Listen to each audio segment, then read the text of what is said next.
Alright guys, Dominic here for Kit Guru, and today we are checking out another monitor. This time it is the AOC AG251FZ2E.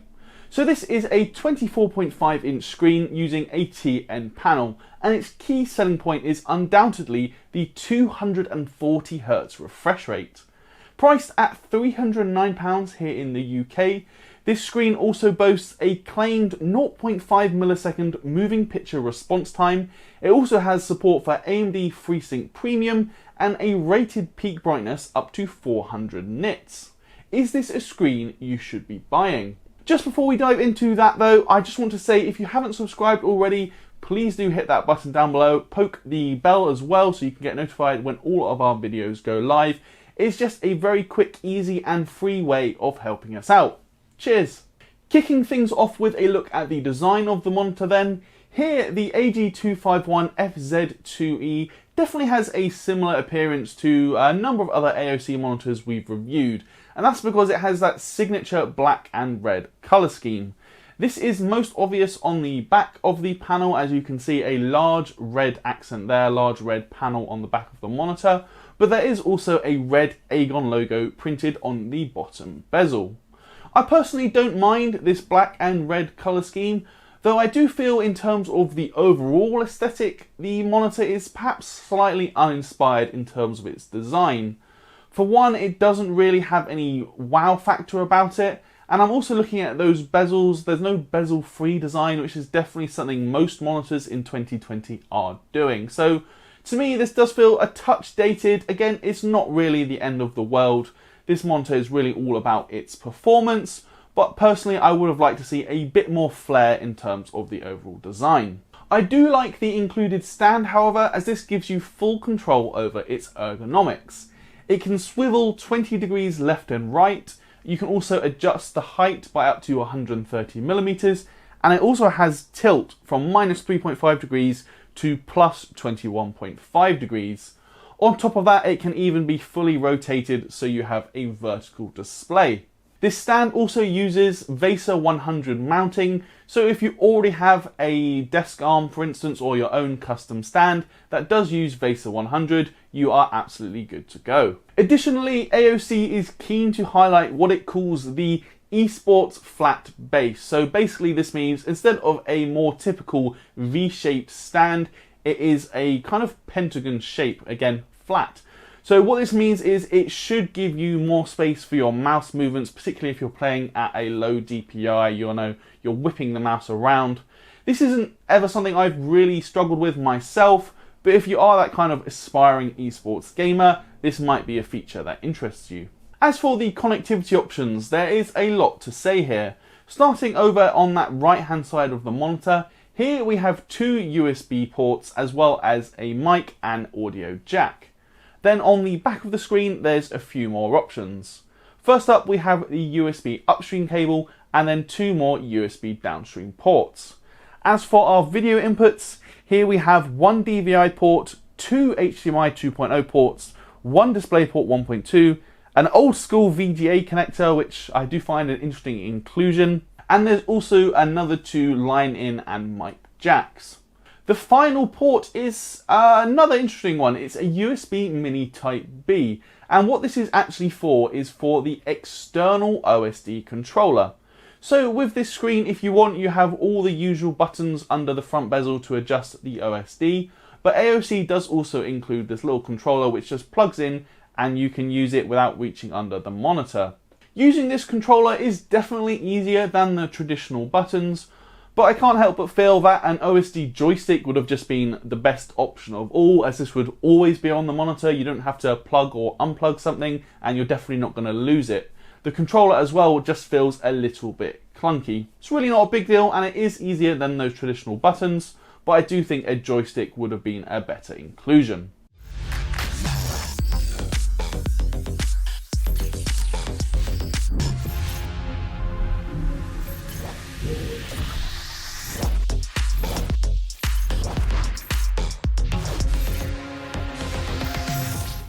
That is going to do it for our design overview though, and we're now going to move on to talk about using the AG251FZ2E on a day-to-day basis.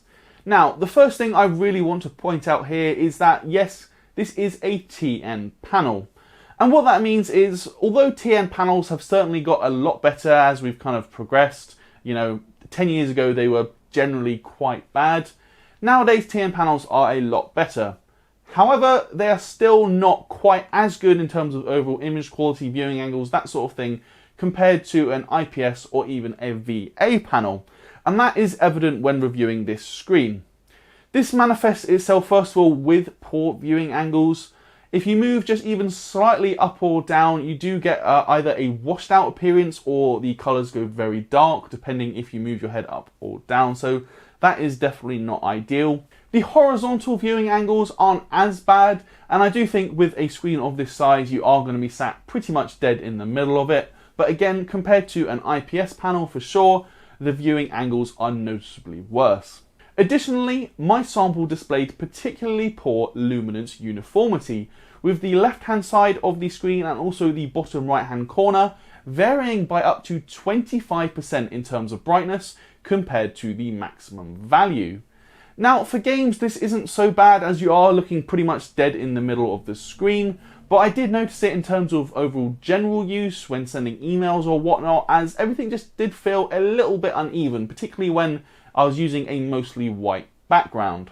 The one redeeming area in terms of the overall brightness is the fact that maximum brightness is pretty good. AOC claims peak brightness of 400 nits, but during my testing I actually saw almost 450 nits, so that should be more than bright enough for most users. It is worth noting though that there isn't any HDR modes, there's no HDR 400 certification or anything like that. Back to the rest of the panel, we'll move on to talk about colour gamut coverage. Performance here isn't particularly amazing, although again it's not the worst we've ever seen. As we can note, sRGB coverage comes in at 97%, and there's also 76% Adobe RGB coverage. Actual colour accuracy though is more disappointing, as we can see an average delta E of 2.75, which is quite mediocre. Now, TN panels aren't known for being the most colour accurate, but we have reviewed a number over the last year or two which have been more accurate than this one out of the box, so again, another disappointing area. These findings are also backed up by my subjective opinion of the overall look of the display. It just looks a little bit washed out, the colours don't really pop, and there's not that much vibrance to the panel. So if you want something that really zings and really pops out of the box, this isn't quite going to be it. Next up, we will come to contrast, and here we saw a ratio of 850:1 with the screen set at 100% brightness. To be fair, for a TN panel, we have actually seen much worse than this, but again, in the grand scheme of things, it's still not a particularly high value. It should probably be okay for most users, but for me personally, I actually came to this AOC monitor from using a VA panel, which had a contrast ratio of over 3000:1, and it is definitely very noticeable. So if you do like a high contrast, a TN panel is probably not going to be for you, but in the grand scheme of things, compared to other TN panels, it's actually not too bad. So far then, I think it is clear that the overall panel quality of this AOC monitor isn't that great.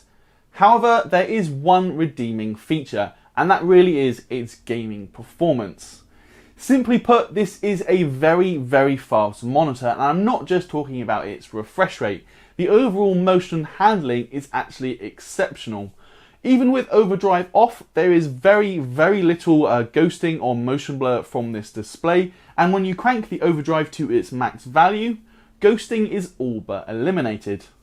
I myself actually used the overdrive on its medium setting, as the strongest value did introduce just a little bit of overshoot, but even on medium, when I was focused up in game, I really didn't notice any ghosting. It was a very smooth and very snappy gaming experience. Of course, the 240Hz refresh rate does also play a big part here, and I actually moved to this AOC monitor when I was previously using a 144Hz display, and I actually did notice the difference. Going from 144Hz to 240Hz may not feel like as big a jump as going from 60 to 120Hz for instance, but I definitely did feel a slight increase to the overall speed and responsiveness of the display.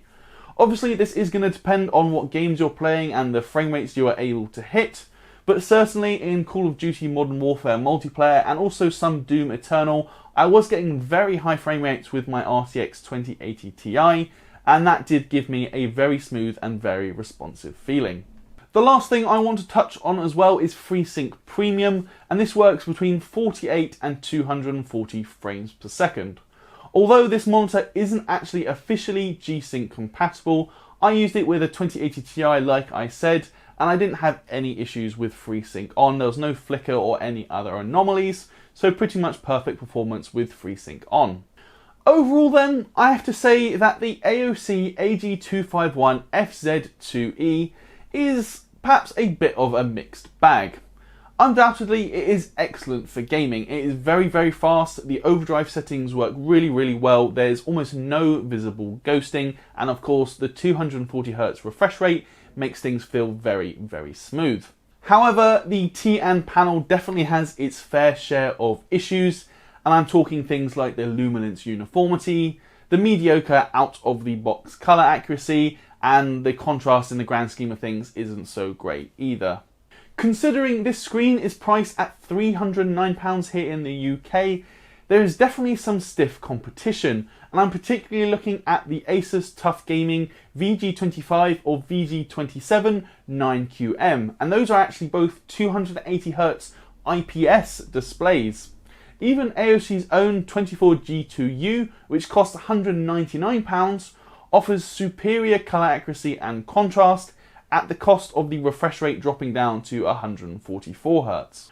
Ultimately, if you want a very fast display and don't really care about anything else, the AOC AG251FZ2E is definitely worth considering. It is extremely fast. I really like how well it handles motion, so if you are playing esports titles or anything where you're really driving high frame rates, it is definitely one to consider. However, when we factor in the competition that is out there, as well as the shortcomings of this particular TN panel, I do have to say that many gamers probably will want to look at something else for a more well-rounded experience. That is going to do it for this review though, guys, so if you liked it, you can toss me a thumbs up. Let me know your thoughts down below. What do you prioritize more, overall image quality or speed? Do let me know your thoughts. If you haven't subscribed, please do so already, and you can also check out a link to our merch store in the description below. While you're there, why not check out our Discord server, and you can also back us on Patreon if you would like to, guys, where you can see some of our content early, as well as get access to some exclusive giveaways. That is it for this one though, guys, so I'm Dominic for Kit Guru, and I'll see you in the next video.